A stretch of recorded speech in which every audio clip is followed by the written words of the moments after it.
ദൈവത്തിന് മഹത്വം. നമ്മുടെ പ്രതിദിന ആഹാരം നവംബർ 16. നിങ്ങളെ തന്നെ ജാഗ്രതയോടെ കാക്കുക. സൂക്ഷിച്ച് നിന്നെ തന്നെ ജാഗ്രതയോടെ കാത്തുകൊള്ളുക. ആവർത്തന പുസ്തകം 4-ാം അധ്യായം 9-ാം വാക്യം. ഒരു മനുഷ്യനും നിരവധി സുഹൃത്തുക്കളും ഹിമപാത മുന്നറിയിപ്പ് ബോർഡുകൾ സ്ഥാപിച്ച ഒരു സ്കീ റിസോർട്ട് ഗേറ്റിലൂടെ കടന്ന് സ്നോ ബോർഡിംഗ് ആരംഭിച്ചു. രണ്ടാമത്തെ യാത്രയിൽ ആരോ വിളിച്ചു പറഞ്ഞു, ഹിമപാതം. എന്നാൽ ആ മനുഷ്യൻ രക്ഷപ്പെടാൻ കഴിയാതെ മഞ്ഞുവീഴ്ചയിൽ മരിച്ചു. ചിലർ അയാളെ തുടക്കക്കാരനെന്ന് വിമർശിച്ചു. എന്നാൽ അങ്ങനെ ആയിരുന്നില്ല. അയാൾ ഒരു ഹിമപാത പരിശീലന സർട്ടിഫിക്കറ്റ് ഉള്ള ഗൈഡ് ആയിരുന്നു.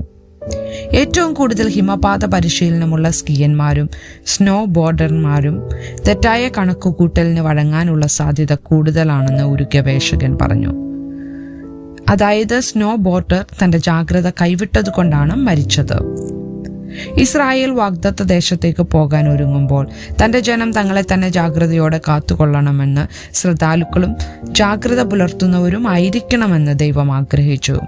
അതുകൊണ്ട് ദൈവം തന്റെ എല്ലാ ചട്ടങ്ങളും വിധികളും അനുസരിക്കാത്തവരുടെ മേൽ വന്ന മുൻകാല ന്യായവിധി ഓർക്കാനും ദൈവം അവരോട് കൽപ്പിച്ചു.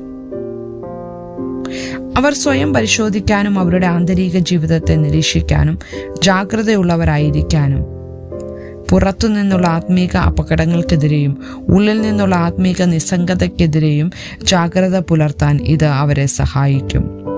നമ്മുടെ ജാഗ്രത ഉപേക്ഷിച്ച് നിസ്സംഗതയിലേക്കും ആത്മവഞ്ചനയിലേക്കും വീഴാൻ എളുപ്പമാണ്. എന്നാൽ ജീവിതത്തിൽ വീഴ്ച സംഭവിക്കാതിരിക്കാനുള്ള ശക്തിയും വീഴ്ച സംഭവിച്ചാൽ അവന്റെ കൃപയാൽ ക്ഷമയും നൽകാൻ ദൈവത്തിന് കഴിയും. ദൈവത്തെ പിന്തുടരുകയും ദൈവത്തിന്റെ ജ്ഞാനത്തിലും കരുതലിലും വിശ്രമിക്കുകയും ചെയ്യുന്നതിലൂടെ നമുക്ക് ജാഗ്രത പാലിക്കാനും നല്ല തീരുമാനങ്ങൾ എടുക്കാനും കഴിയും. ചിന്തിക്കുക, എപ്പോഴാണ് നിങ്ങളുടെ ആത്മീക കാവൽ ഉപേക്ഷിക്കാനുള്ള പ്രവണത നിങ്ങൾക്കുണ്ടാകുന്നത്? ദൈവത്തിൻ്റെ ജ്ഞാനം പിന്തുടരാനും നിങ്ങളുടെ വിശ്വാസത്തിന് നേരെ വരുന്ന അപകടങ്ങൾക്കെതിരെ ജാഗ്രത പാലിക്കാനും നിങ്ങൾ എന്തു ചെയ്യും? ദൈവത്തിന് മഹത്വം.